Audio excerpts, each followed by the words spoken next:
भारत माता की जय। भारत माता की जय। भारत माता की।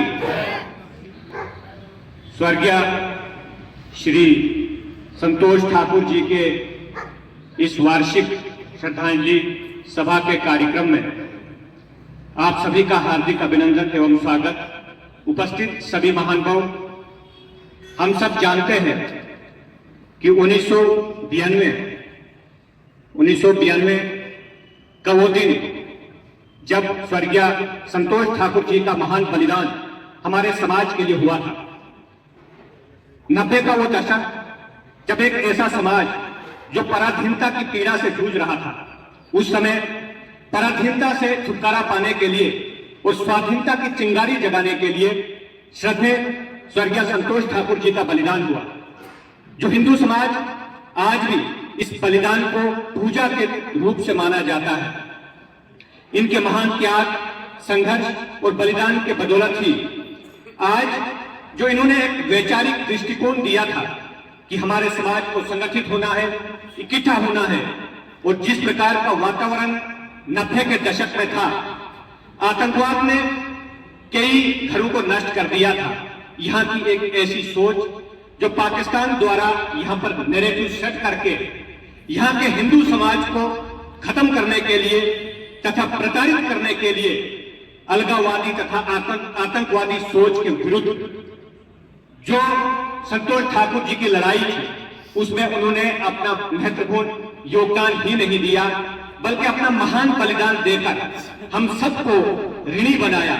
हम संतोष ठाकुर जी के इस महान बलिदान को शत शत नमन करते हैं और उनके परिवार तथा उनके परिजन के लिए भी एक बहुत बड़े गौरव की बात है।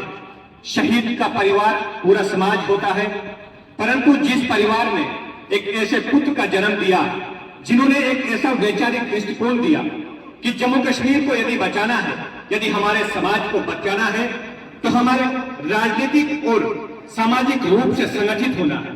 ये भारतीय जनता पार्टी के जिला के महासचिव भी थे। इनका यह लक्ष्य था कि हम राजनीतिक रूप से भी संगठित होकर और सशक्त हो जाए, क्योंकि हम सब जानते हैं कि 90 के दशक में केवल परिवारवाद की राजनीति चलती थी। परिवारवाद की राजनीति के साथ साथ यहाँ पर पाकिस्तान द्वारा नैरेटिव सेट किया जाता था, चाहे वो सामाजिक नैरेटिव हो, चाहे वो राजनीतिक नैरेटिव हो।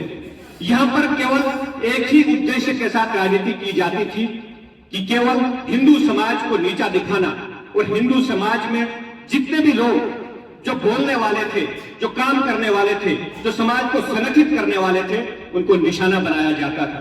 परंतु ऐसे कठिन दौर में भी श्रद्धेय स्वर्गीय संतोष ठाकुर जी डरे नहीं और आतंकवाद के विरुद्ध न केवल स्वयं खड़े हुए, बल्कि समस्त समाज को एक प्रेरणा दी कि हमें निर्भयता के साथ, किसी डर के बिना हमें समाज के लिए खड़ा होना पड़ेगा, तभी जाकर हम ऐसे लोगों के विरुद्ध लड़ाई लड़ सकते हैं। न केवल आतंकवाद के विरुद्ध, बल्कि वैचारिक दृष्टिकोण से भी ऐसे राजनीतिक सोच के विरुद्ध उन्होंने लड़ाई लड़ी जो हिंदू समाज के लिए बहुत बड़ा चैलेंज था।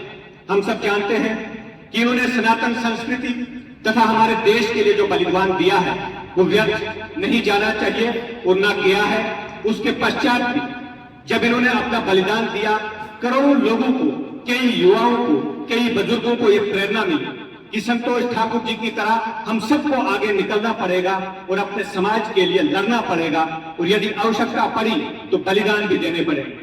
आज है कि सनातन धर्म और हमारा हिंदू समाज केवल अपने निहित स्वार्थ या कई चीजें रही होंगी उसमें बढ़ जाता है, जैसे हमारे भाई साहब ने कहा, परंतु ऐसे महापुरुषों ने जो हमें प्रेरणाएं दी है, हमें उन प्रेरणाओं को अपने अंतर में झांक करके समाज के लिए खड़ा होना पड़ेगा। ये इस समय की आवश्यकता है, क्योंकि हिंदू और सनातन धर्म कभी किसी दूसरे को प्रताड़ित करने के लिए नहीं उठा है, केवल अपना हक, अपना कर्तव्य निभाने के लिए उठा है। स्वर्गीय सदैव भारत के पूर्व प्रधानमंत्री अटल बिहारी वाजपेयी जी ने कहा था, होकर स्वतंत्र तब मैंने चाहा, कर लूं जग को गुलाम, मैंने तो सदा सिखाया है करना अपने मन को गुलाम। गोपाल राम के नामों पर कब मैंने नरसंहार किए, कब दुनिया को हिंदू करने मैंने घर घर नरसंहार किए।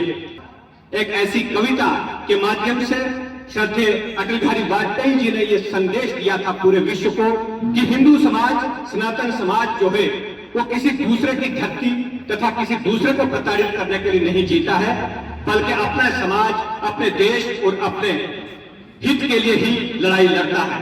हम एक बार फिर से, जैसे उन्होंने कहा था कि बहुत कम समय में समाप्त करना है, मैं पुनः एक बार फिर से श्रद्धेय संतोष ठाकुर जी को श्रद्धांजलि अर्पित करता हूं।